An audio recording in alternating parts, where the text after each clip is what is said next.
Sa inyo ngayon mga kababayan ay patungkol nga dito sa China na kung saan ay next target nila ay ang entire Mindanao. Ayan, Shai Kapalmox, ay may glove shout out po. Lagi kitang pinapanood. Ayun, Ma'am Rosana Ragudo, hello po. Ayun, so ito po ipapanood ko sa inyo mga kababayan, not only pala Palawan ang target ng China, kundi entire Mindanao na. Ma'am Norma Moreno, may glove shout out, tuloy mo lang idol ang katotohanan. May God bless. Salamat po, Francisco Fatani. Ayan.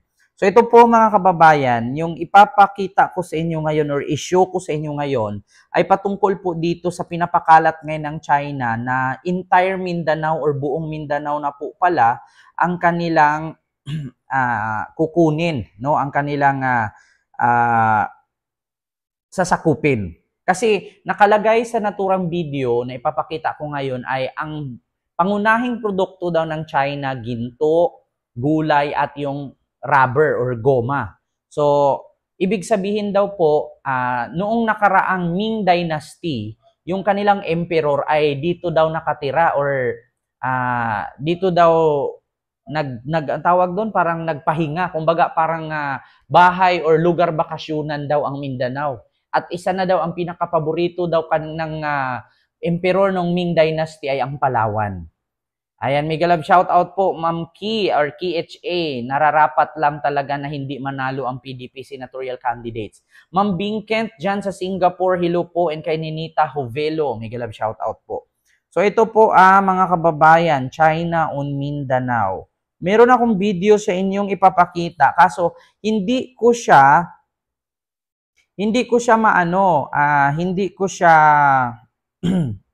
ma-translate kasi hindi man ako marunong mag-Chinese.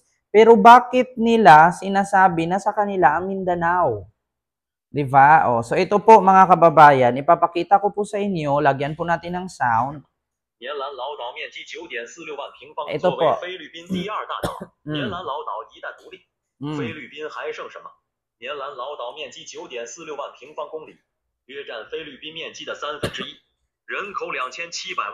约占菲律宾人口的1/4，出产菲律宾国内43%的农产品，也是橡胶和黄金的主要产地。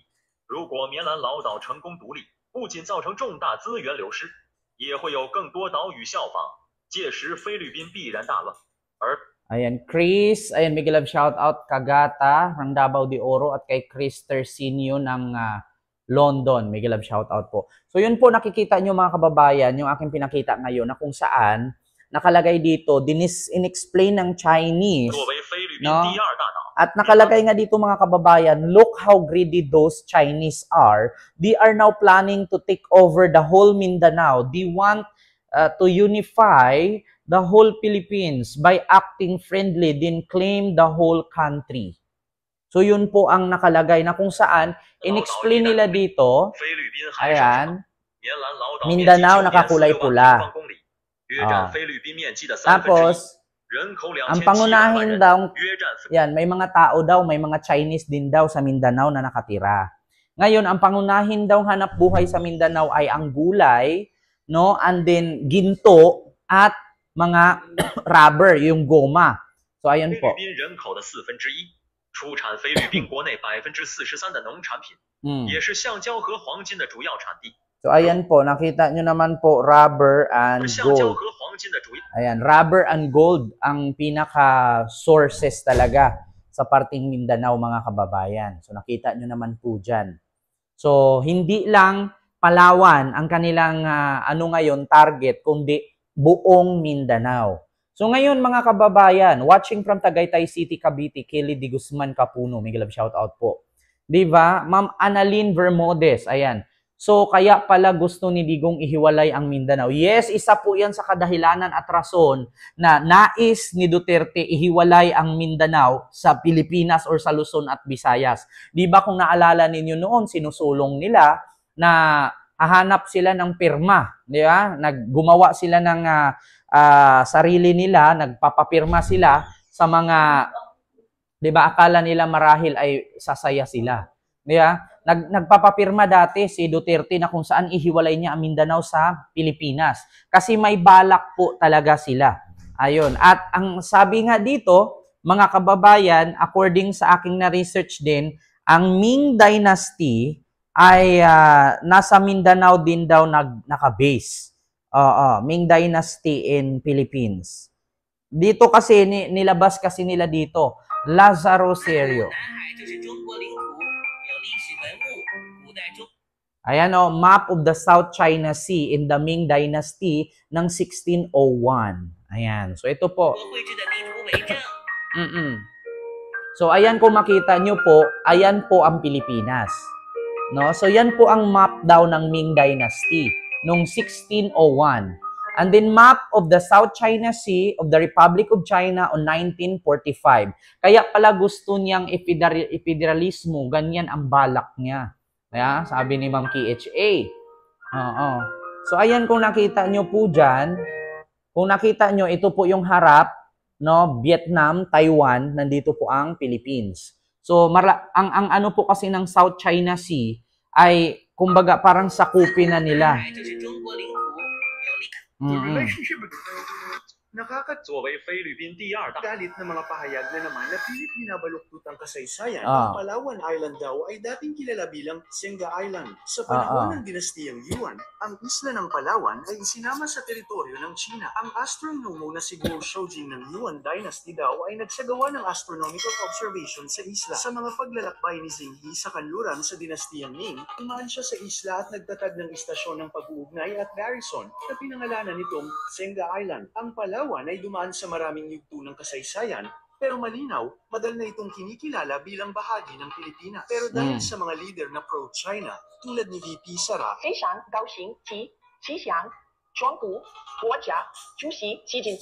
at Marco Leita, there is nothing as West Philippine Sea. Wala po yun. That is a creation by us. lalo lang nilang pinapalala ang tensyon sa West Philippine Sea. Habang patuloy ang pang-aagaw sa ating lupa at karagatan, dapat mas lalong tumindig ang bawat Pilipino. Para sa tunay at matapang na balita, like and subscribe sa Kuya Times dito. Diba? Kung nakita ninyo, mga kababayan, ha? Ang dinastiyang Yuan na pilit binabaluktot ang kasaysayan, ang Palawan Island daw ay dating kilala bilang Senga Island. Sa panahon ng dinastiyang Yuan, ang isla ng Palawan ay isinama sa teritoryo ng China. Ang astronomo na si Guo Shoujing ng Yuan Dynasty daw ay nagsagawa ng astronomical observation sa isla. Sa mga paglalakbay ni Zhenghe sa kanluran sa dinastiyang Ming, umaan siya sa isla at nagtatag ng istasyon ng pag-uugnay at garrison na pinangalanan nitong Senga Island. Ang Palawan ay, diba? Singa Island, no, sa Ming Dynasty. So si ano ba 'yon? Emperor Gong. Dito daw nagpapahinga sa Singa Island or Singhi Island. Ayun, Miguel, shoutout sa inyong lahat, mga kababayan. So klarong-klaro naman po na hindi po ito fake news, hindi po ito panlilin lang, no? At ito po ay nakabase lamang tayo sa mga may kinukuhaan tayo ng source. 'Di ba? Kasi hindi naman po tayo nagagawa-gawa ng video na kung saan magagawa tayo diyan ng mga Chinese character letters o mga Chinese character word na hindi naman tayo Chinese. 'Di ba? So ibig sabihin po, may sources po tayo. Tuloy po tayo, mga kababayan, patungkol sa sinasabi natin na ang China ay buong Mindanao na po ang kanilang target na sasakupin. Kung nakita nyo naman po, mga kababayan, sa aking pinapakita kanina, ay ito po siya. No? China, wait lang ha, mga kababayan, to Mindanao. Kasi halos sinasakop na po nila, mga kababayan. Di ba? Ng Armed Forces of the Philippines ang pagdaan ng dalawang Chinese 2009. So ito po, mga kababayan, ito po, ipakita ko sa inyo, greedy China fabricated 14th CE, fake evidence on its claim that Philippines is part of Ming Dynasty. So, parte daw ng Ming Dynasty ang Pilipinas noong 14th CA or Christ era. So, ito po. 2009. The discovery of Suchailao's tomb stele was reported in the Xinjiang local news. Verified by the Su Clan chapter of the Fujian Society. Suchailao stele looks suspiciously new. Xinjiang News report did quote an unnamed senior humanities scholar who opined that clear records about Suchailao cannot be found in extant historical texts in this country, so a tomb stele by itself cannot serve as conclusive evidence that Su was from Xinjiang. food. So nakalagay po dito mga kababayan, in 2009, the discovery of Xu Xiaolao's thumb steel was reported in the Xinjiang local news, and its authenticity was verified by the Xushan chapter of the Fujian Society for the Study of Clan Origin. The Baodu article of Xu Xianglao has an image of the steel which looks suspicious new. And the Xinjiang News reported it, quote and name, senior humanities scholar who opened that clear records about Xu Shilao cannot be found in existent historical texts in the country. So a thumb steel by itself cannot serve as conclusive evidence that Xu was from Xinjiang. Actually mga kababayan, gusto ko lang pong idagdag sa inyo. Noong panahon po, no, ng pananakop ng mga Kastila. So, hindi pa dumating ang Kastila.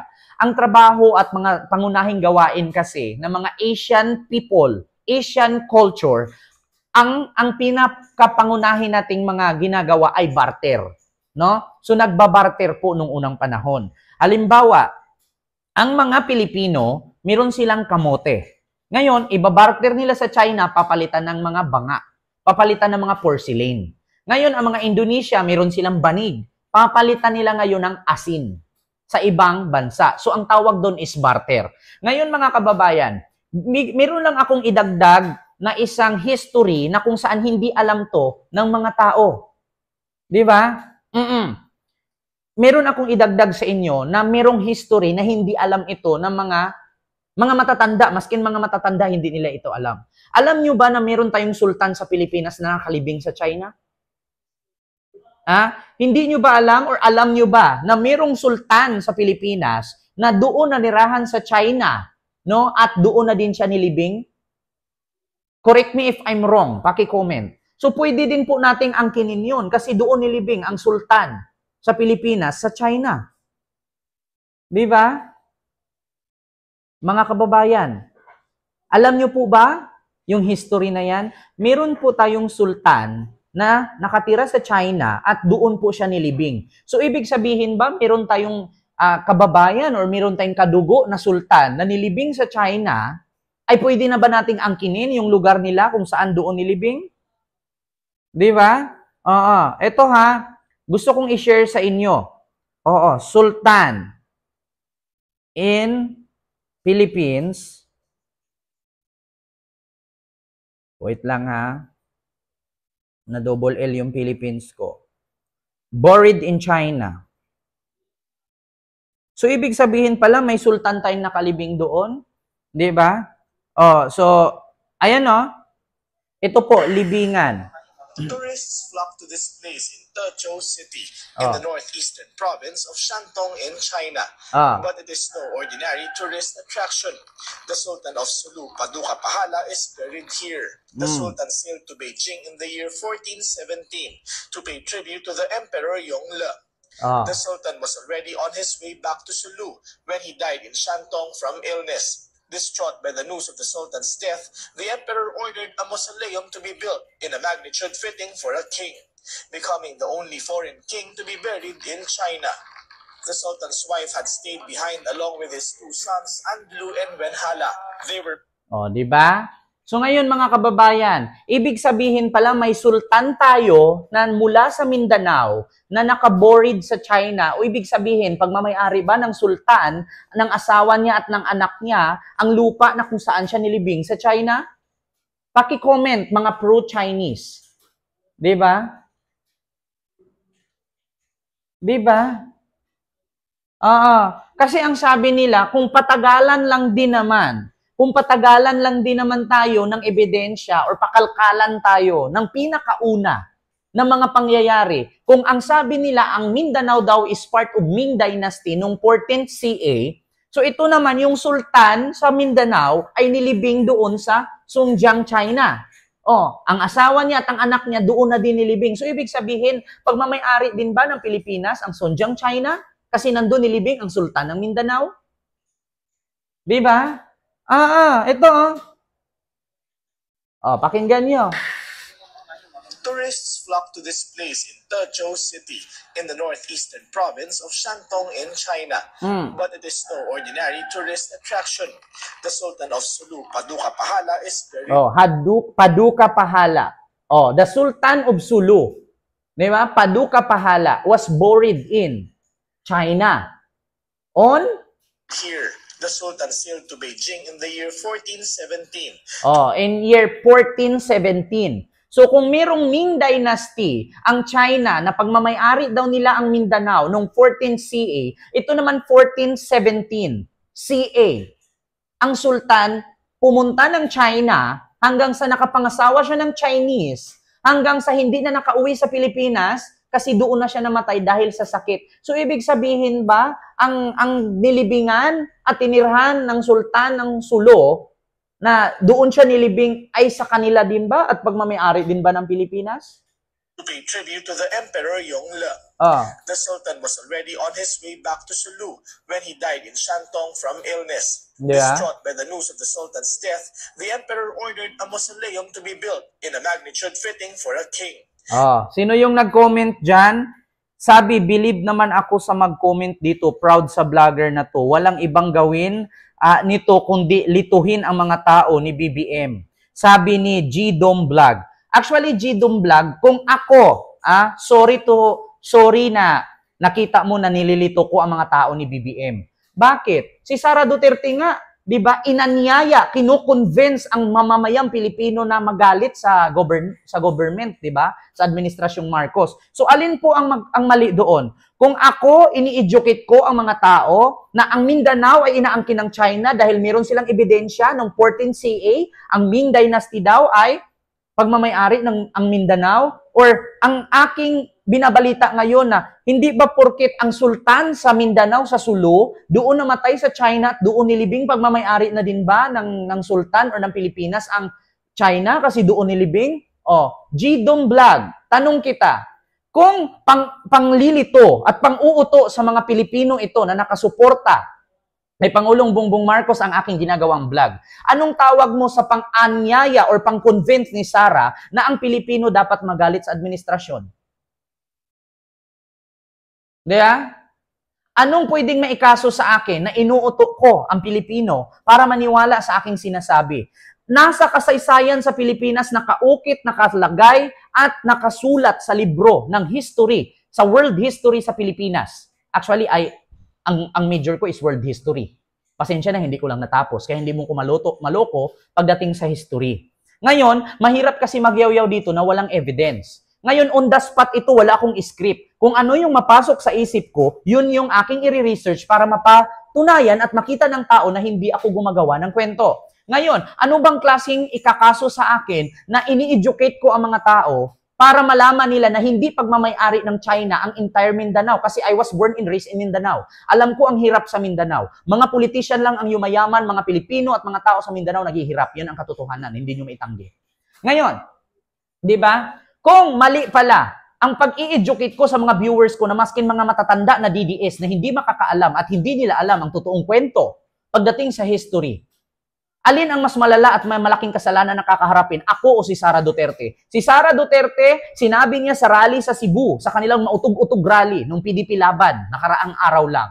Ang sabi niya, dapat magalit ang Pilipino sa administrasyong Marcos. Inaanyaya niya ang Pilipino, kinukonvince niya na dapat magalit sa government. Ano ang dapat ikaso doon? Sedisyon. Traidor. Diba? Traidor sa bayan at sedisyon. Ako, anong may kaso sa akin na in-educate ko ang mga tao? Pang-uuto ba ang sinasabi ko? Paki-comment po, mga kababayan, Luzon, Visayas, and Republic of Mindanao, Province of China ni Digong ang Davao. Paki-comment po na pang-uuto ba ang ginagawa ko or pag-i-educate sa mga taong mangmang na katulad ng mga DDS? Hindi Hindi ako nagagalit, nag-explain lang. Ganito talaga magpuputak ang bunganga ko. Kung pang-uuto pala ang tingin mo sa ginagawa ko, so anong tawag mo kay Sara Duterte?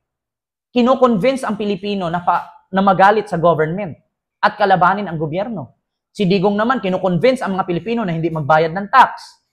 Si Digong naman, kino-convince ang mga kasundaluhan at kapulisan na magkodita, magsanib puwersa para magkaroon ng rebellion. Anong tawag sa kanila?